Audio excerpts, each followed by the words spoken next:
Le connais-tu? Griselda Blanco. Le connais-tu? Le 3 septembre 2012, une femme de 69 ans sort d'une boucherie à Medellín, en Colombie. Deux hommes à moto s'approchent. 2 balles dans la tête. Elle s'effondre sur le trottoir. Une exécution rapide, silencieuse, presque professionnelle.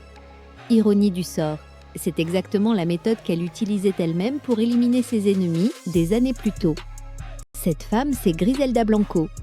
Et pour comprendre comment on finit assassiné de cette façon, il faut remonter des décennies en arrière. Tout commence dans la misère, à Carthagène, en Colombie, en 1943.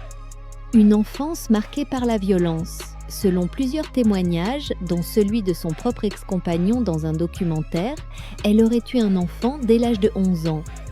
À 14 ans, elle fuit une mère abusive et survit seule dans les rues de Medellín, jusqu'à sombrer dans la prostitution.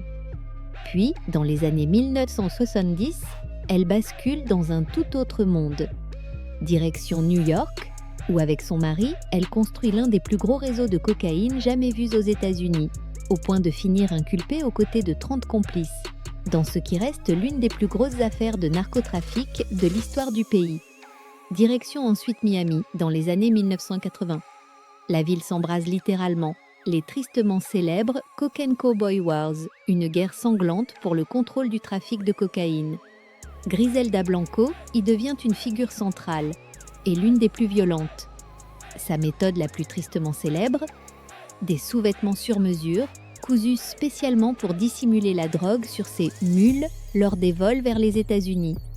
À son apogée, sa fortune personnelle frôle les 2 milliards de dollars.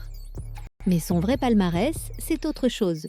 Plus de 200 meurtres lui seraient attribués. Parmi les victimes, son propre premier mari. Arrêtée en 1985 à Los Angeles, elle écope de plus de 10 ans de prison. Mais la prison ne l'arrête pas vraiment. Depuis sa cellule, elle continue de diriger son empire et va même jusqu'à monter un projet complètement fou, kidnapper le fils du président John F. Kennedy. Le plan échoue.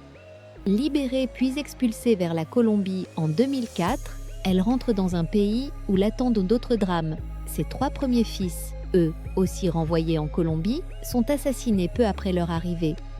Et 8 ans plus tard, c'est à son tour d'être rattrapée, sur ce même trottoir de Medellín, par ces 2 hommes à moto. Son histoire ne s'arrête pas là pour autant. Elle inspirera plus tard un téléfilm avec Catherine Zeta-Jones. Puis en 2024, une série Netflix portée par Sofia Vergara. Et toi, la connaissais-tu vraiment ?